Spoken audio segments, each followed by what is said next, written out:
भगवान शिव के 12 ज्योतिर्लिंग देश के अलग अलग भागों में स्थित हैं।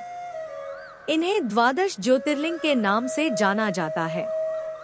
इन ज्योतिर्लिंग के दर्शन, पूजन, आराधना से भक्तों के जन्म जन्मांतर के सारे पाप समाप्त हो जाते हैं। वे भगवान शिव की कृपा के पात्र बनते हैं। ऐसे कल्याणकारी ज्योतिर्लिंगों की कथा हमने एक साथ यहाँ उपलब्ध कराई है। श्री सोमनाथ गुजरात प्रांत के काठियावाड़ क्षेत्र में समुद्र के किनारे सोमनाथ नामक विश्व प्रसिद्ध मंदिर में यह ज्योतिर्लिंग स्थापित है।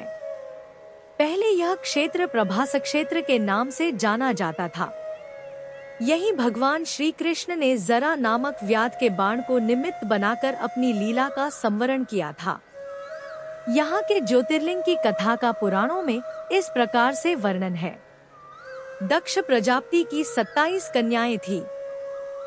उन सभी का विवाह चंद्रदेव के साथ हुआ था, किंतु चंद्रमा का समस्त अनुराग व प्रेम उनमें से केवल रोहिणी के प्रति ही रहता था। उनके इस कृत्य से दक्ष प्रजापति की अन्य कन्याएं बहुत अप्रसन्न रहती थी। उन्होंने अपनी यह व्यथा कथा अपने पिता को सुनाई। दक्ष प्रजापति ने इसके लिए चंद्रदेव को अनेक प्रकार से समझाया, किंतु रोहिणी के वशीभूत उनके हृदय पर इसका कोई प्रभाव नहीं पड़ा। अंततः दक्ष ने क्रुद्ध होकर उन्हें क्षयग्रस्त हो जाने का शाप दे दिया। इस शाप के कारण चंद्रदेव तत्काल क्षयग्रस्त हो गए। उनके क्षयग्रस्त होते ही पृथ्वी पर सुधाशीतलता वर्षण का उनका सारा कार्य रुक गया। चारों ओर त्राहि मच गई। चंद्रमा भी बहुत दुखी और चिंतित थे।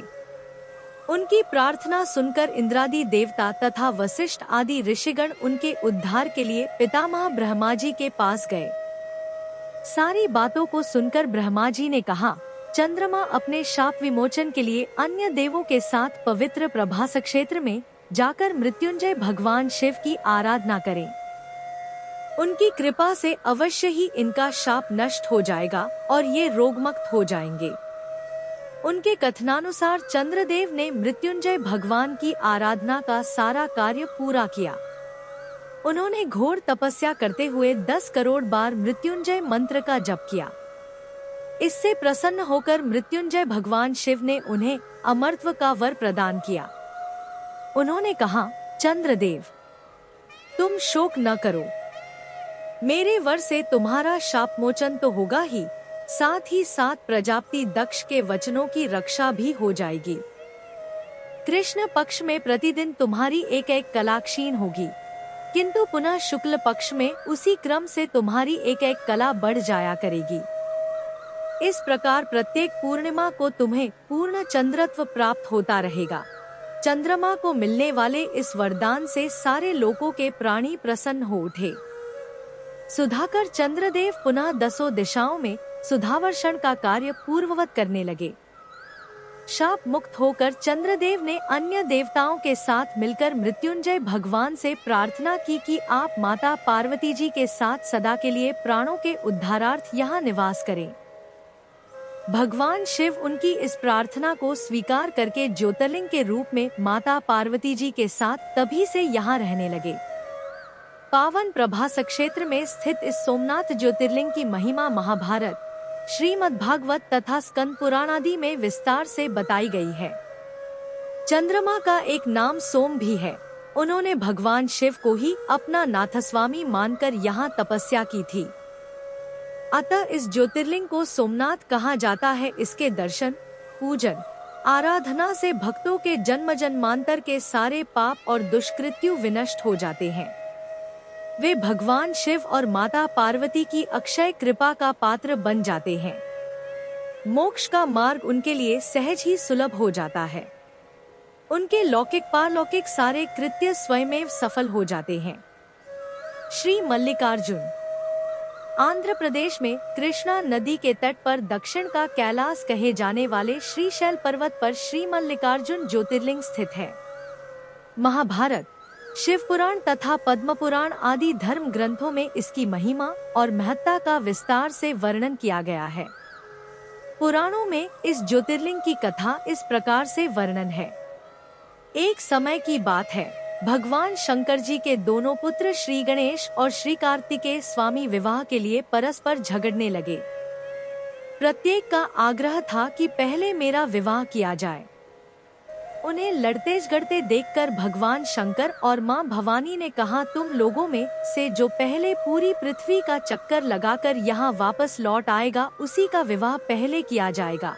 माता पिता की यह बात सुनकर श्री कार्तिकेय स्वामी तो अपने वाहन मयूर पर विराजित हो तुरंत पृथ्वी प्रदक्षिणा के लिए दौड़ पड़े। लेकिन गणेश जी के लिए तो यह कार्य बड़ा ही कठिन था। एक तो उनकी काया स्थूल थी, दूसरे उनका वाहन भी मूषक चूहा था। भला वे दौड़ में स्वामी कार्तिकेय की बराबरी किस प्रकार कर पाते? लेकिन उनकी काया जितनी स्थूल थी, बुद्धि उसी के अनुपात में सूक्ष्म और तीक्ष्ण थी।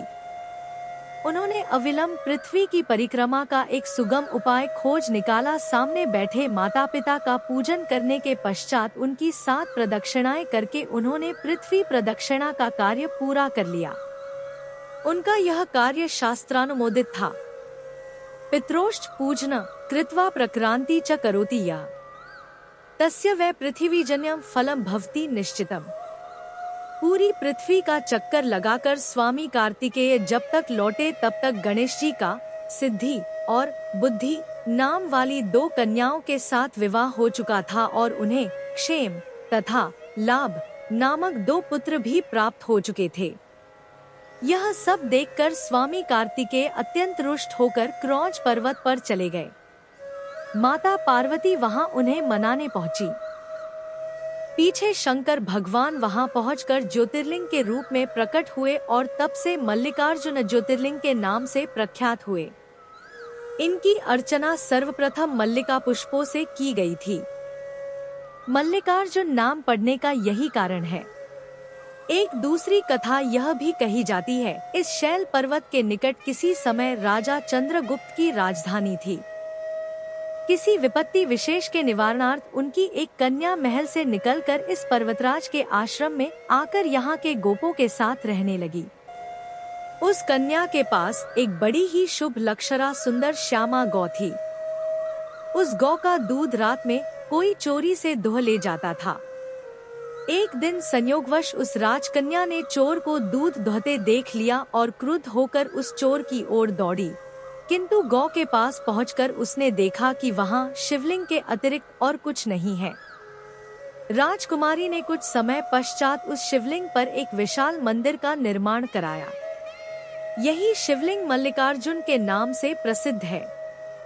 शिवरात्रि के पर्व पर यहाँ बहुत बड़ा मेला लगता है। इस मल्लिकार्जुन शिवलिंग का दर्शन पूजन एवं अर्चन करने वाले भक्तों की सभी सात्विक मनोकामनाएं पूर्ण हो जाती हैं।